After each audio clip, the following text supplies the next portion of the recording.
Hey, what's going on, everyone? How you guys doing today? My name is Matt Jarbo. Welcome to $3 Theater, and this is a video that I am shocked to make.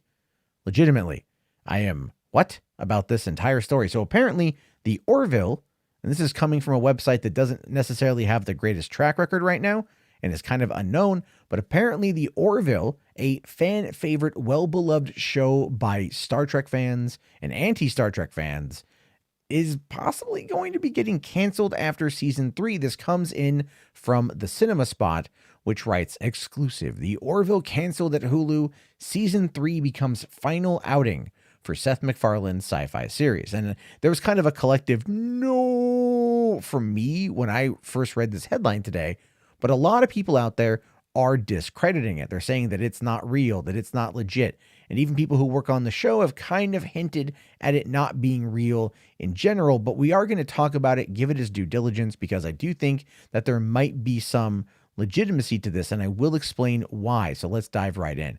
So it says here, I have some unfortunate news for fans of The Orville.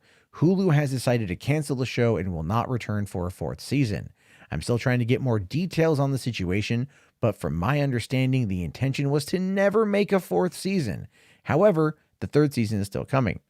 Going on to say that we probably would not have even gotten a 3rd season if it wasn't for an international deal that Disney needed to complete, which included the 3rd season of The Orville. I don't know how much of that is actually true, because if I recall correctly, The Orville's ratings for season 1 were quite good. Season 2, they haven't been released that I could find, or released very quickly that I could find. But the show did very well in VOD on Hulu and on Fox's website, which is why they moved it to streaming. Anyway, so it says here, even though the show is canceled, it is still possible for fans to get a 4th season. And this is what you need to pay attention to. These networks and streaming services cancel shows all the time, but series like Lucifer, Brooklyn Nine-Nine, and The Expanse have all found their homes elsewhere.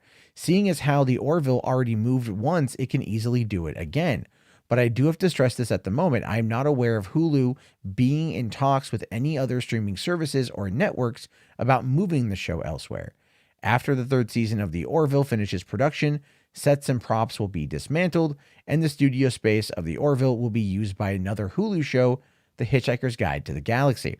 Saying here, it is clear to me that The Hitchhiker's Guide to the Galaxy is supposed to be a replacement of The Orville, as they are both sci-fi comedy series, and Hitchhiker's Guide will be replacing The Orville on the studio lot. Well, I mean, the set for The Orville is like $5 million. It's 2 stories. It's a big set.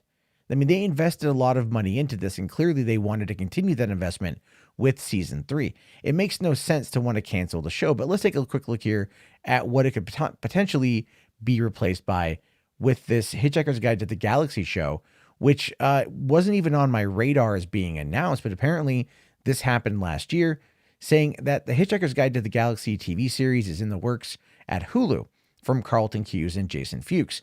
So Douglas Adams' classic sci-fi comedy, Hitchhiker's Guide to the Galaxy, is headed to American television.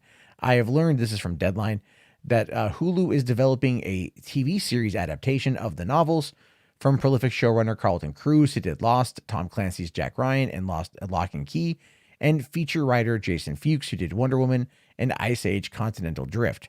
I don't really know if you'd want to put Continental Drift on that one, to be fair. But it's coming in from ABC Signature, and it's a division of ABC Studios. So I don't know. I don't know if that's the case or not. I don't know if that's real or not. I know they're making it. But again, if you have invested so much money into making The Orville and you're going to put it on Hulu, the idea there is to utilize streaming technology, utilize all these things as a way to build it up, in a way to build the audience, and then basically justify its existence. So we don't know if The Orville at this point is going to move forward with the season 4 or not. I mean, Hulu, with what they were talking about in regards to potentially being able to move, it does feel like that could be a reality. I mean, it is produced, and I think that means owned by Fuzzy Door Productions, which is Seth MacFarlane's production company. So probably, if anything, they might be looking to move it someplace else. But I mean, even looking at the reviews, you can see that there is a massive increase in quality, at least according to Rotten Tomatoes, for the first 2 seasons. Season 3 had a 30% critical score, but a 94% audience score. Season 2 had a 100% tomato meter with an audience score of 94%. Now, granted, if you look at the numbers, they are woefully different there. I mean, 53 critical reviews for season 1. But again, that was also just reviewing the pilot. And then season 2 had a 100% with 14 critical reviews. So I don't know what to make from that, but I mean, like, the audience score is still roughly the same, even though it did diminish by about 75%. So we can kind of hold that 94% audience score is pretty high, depending on who watches it, just looking at these numbers. Now, when you think about moving from Fox to Hulu for season 3, like I said, they want to use it as a way to establish a fan base and to move that fan base to having Hulu subscriptions. And also, when it comes to having Hulu subscriptions, you get a Disney Plus subscription and an ESPN Plus subscription if you pay $12 a month for that bundle. And if you're like me, I don't like commercials, so I pay $13 a month for Hulu and an additional $7 a month for Disney Plus. So I pay more money in order to be able to get away from commercials. But really, I like Hulu. I don't mind paying for it. I use it all the time. But this coming to Hulu specifically makes my membership, in my opinion, all the more valuable.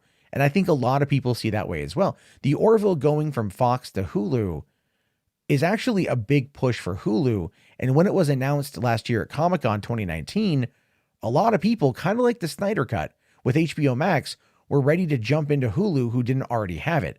And this is before also Disney Plus came out and before that aforementioned deal I talked about, that bundle package.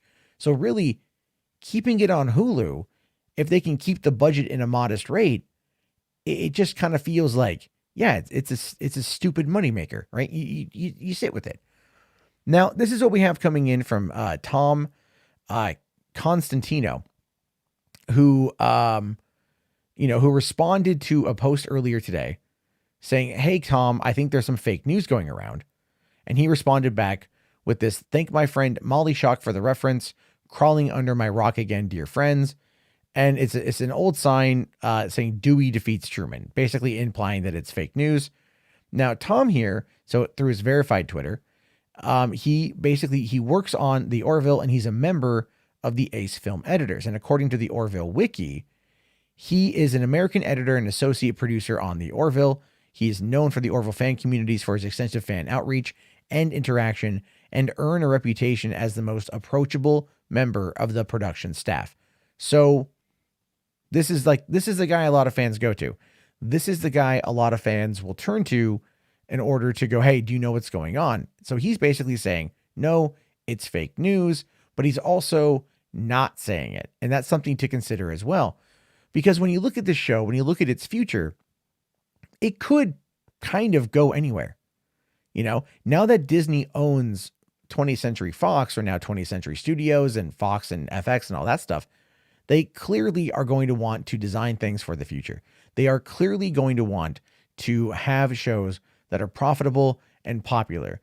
And The Orville is probably an experiment for them. Now, I do want to say that it doesn't make any real sense to cancel a show before the third season has come out.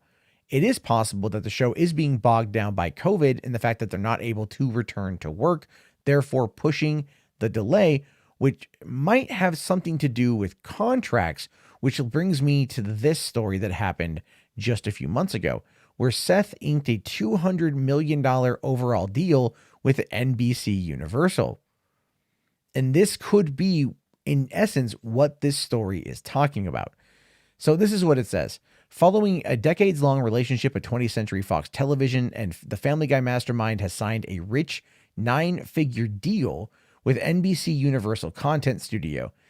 Sources say that MacFarlane and the Fuzzy Door Productions banner will create and develop new TV projects for across the media giant's portfolio, working with cable and streaming-focused Universal Content Productions, as well as broadcast-leaning Universal Television in the division fronted by Bonnie Hammer. The pact, per sources, is for 5 years and for $200 million. The sources say that the deal includes a signing bonus, which is great. And then this is the first sizable talent deal since NBCU Studios was aligned under Bonnie Hammer. So this was her first poach. this was her first sign, a 5-year, $200 million deal, which is kind of what like Dan and Dave got for, going to Netflix, and kind of what JJ got for going to HBO Max. So we can see that these streaming companies are swooping up these top tier creators in order to lock them down for 5 years. Now, it says here, in addition to continuing his work on shows like Family Guy, MacFarlane is said to be excited to create new projects across the NBCU fold, including for basic cable or Syfy. Sources say he's interested in starring in and producing musicals, political dramas, and anthologies around historic events, in addition to working on new animated projects. He already has multiple projects in the works for NBCU, though none of them are animated yet. The pact also keeps him as a free agent when it comes to film work, meaning he's able to write, act, and produce and direct for any studio. But as features remain a top priority for Fuzzy Door, the company's feature banner, which has brought in top grosses of $800 million because of Ted and Ted 2, as well as A Million Ways to Die in the West, which is actually one of my favorite movies. I love that movie. So funny. So Seth has signed this $200 million deal. Fuzzy Door has the production rights to Orville. Orville is something that is very close to Seth's heart. We all know this. The Seth Trek, the fan community, he loves doing it. He doesn't want to stop. So here's what I'm thinking. There could be some truth to that article that Hulu is, doing one season and then they want to move on to something else. It could be Hitchhikers. Who knows? They may want something else. But it's also could be that Seth has signed this massive overall deal with NBC, and part of that deal could be moving the Orville over to Peacock in order to use it as a way to bolster new subscriptions. Because there is a large Hulu audience that loves the Orville, then the question becomes, would they then travel over to Peacock in order to get the same content? If it's all handled under Fuzzy Door Productions and the contract has expired for it and they haven't renewed it, which is essentially what happens when you cancel a show, by the way. It's not like a show is just canceled. It's just that the studio doesn't renew the contract. So then it is effectively canceled, but like that's how it works. So if NBCUniversal and Peacock want the Orville because of that diehard sci-fi fan base, of which there isn't much content like that outside of Syfy. And remember, that article said they'd want to be putting it on Syfy, putting content on Syfy. It's entirely possible that what they're looking at right now is moving the Orville from Hulu after season 3, picking it up season 4 in Syfy or Peacock or something like that. And I'll be honest with you guys, I don't want that. Syfy has a tendency of running these shows into the ground by restricting the production budget and ultimately just canceling shows like willy-nilly. Peacock would be a good place for it because of the streaming aspect, but still it's the model, their business model is interesting. It's not perfect. Hulu is where it should stay. That's my opinion. I think it's probably going to stay there, but we also don't know for certain just yet. We'll have to wait and see what happens. With any luck, we'll know more very soon. But in the meantime, if you are an Orville fan, and you should be an Orville fan, don't lose your mind just yet about cancellation, because cancellation doesn't mean dead. It just means at that network. And if this is a third party owned show, its likelihood of survival would actually be pretty damn high. But until something comes from Seth himself, take it all with a grain of salt. I just wanted to offer my 2 cents on this to give my perspective and to maybe, hopefully, calm the storm a little bit. But in the meantime, let me know your thoughts. Let me know your opinions. And please subscribe. Check out the channel. Subscribe, all that jazz. I will talk to you guys later.